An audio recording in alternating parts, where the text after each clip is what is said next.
మమ్మల్ని కలవకుండా పారిపోతావు గబ్బర్ సింగ్, మమ్మల్ని కలవకుండా పారిపోతావు గబ్బర్ సింగ్, పారిపోతావు గబ్బర్ సింగ్, పారిపోతావు గబ్బర్ సింగ్, పారిపోతావు గబ్బర్ సింగ్, పారిపోతావు గబ్బర్ సింగ్, ఈ కోసం ఉదయించుకుని పారిపోతావు గబ్బర్ సింగ్, పారిపోతావు గబ్బర్ సింగ్, పారిపోతావు గబ్బర్ సింగ్, పారిపోతావు గబ్బర్ సింగ్, పారిపోతావు గబ్బర్ సింగ్, పారిపోతావు గబ్బర్ సింగ్.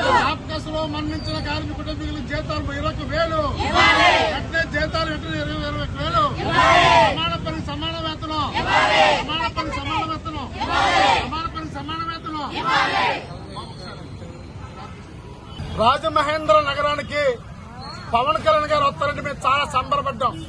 ఎందుకంటే పవన్ కళ్యాణ్ అంటే ప్రశ్నించే మనిషి కదా, మా గబ్బర్ సింగ్ కదా అని ఎంతో ఆనందపడి మేమందరం తుడిసి ఇది చేసుకుని ఉదయం 6 గంటలకే మేము ఇక్కడికి వచ్చేసాం. ఆయన మున్సిపల్ ఆఫీస్కి వచ్చాడు. మేము వచ్చి మా ఏఐటీ జెండాలతో మా సమస్య మీద ధర్నా చేస్తుంటే పోలీసులు వచ్చి ధర్నా చేయొద్దు, మేము కలుపుతాము అని చెప్పాడు. మాకు నమ్మకం వచ్చింది పవన్ కళ్యాణ్ మీద. ఎందుకంటే కాకినాడలో పవన్ కళ్యాణ్ ఒక మాట చెప్పాడు, నా అదృష్టం, నేను రెల్లిపురంలో పుట్టాలని నా అదృష్టంగా భావిస్తున్నాను అని చెప్పాడు. అంటే మా రెల్లి జాతి అంటే చాలా ఇష్టం అని చెప్పి మేము అందరూ ఎదురు చూస్తే 3 గంటలు వెయిట్ చేస్తే 10:30కి వచ్చి 11 గంటలకు వచ్చి మేము మెమరీలో పెట్టుకుని మా వీ వాంట్ జస్టిస్ అంటే మమ్మల్ని చూడకుండా ఊపేసేసి వెళ్ళిపోయాడు. పారిపోతావు గబ్బర్ సింగ్, నువ్వు దేనికి వచ్చావు రాజమండ్రి? గోదావరి పుష్కరాలకి గోదావరిలో చూస్తావు ఇలాగా వచ్చావా? కాదు కదా. ఈ పుష్కరాలు ఇక్కడ విజయవంతంగా జరగాలంటే మేము అందరూ అక్కర్లొద్దా? మా జాతి అక్కర్లొద్దా? మేము చూడవద్దా? డ్రైనేజీలు తీయొద్దా? చెత్త ఎత్తొద్దా? కుక్కలు చచ్చిపోతే మీరు తీయొద్దా?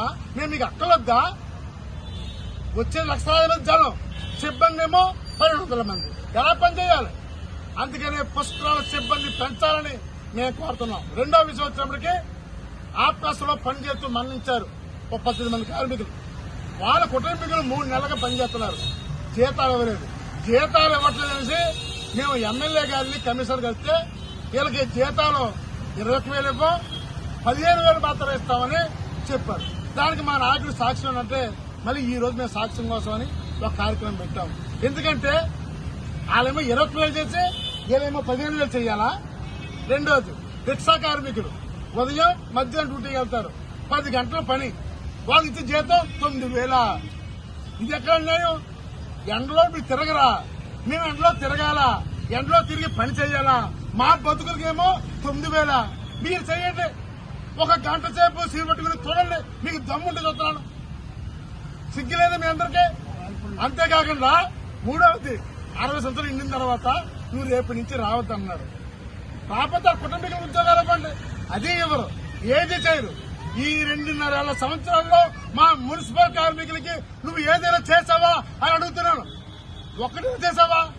పనిలో పేరు చేసావా? మా జీతాలు పెంచావా? ఉన్న జీతాలు పర్మిట్ చేస్తున్నావా?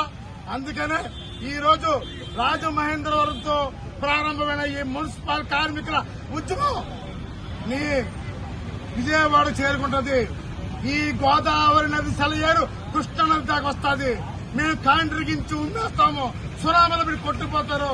అందుకని తస్మాత్తో మీరు ఇమీడియట్ గా మా మున్సిపల్ కార్మికుల జీతాలు సమస్యల పరిష్కారం చేయాలని కోరుతున్నాం.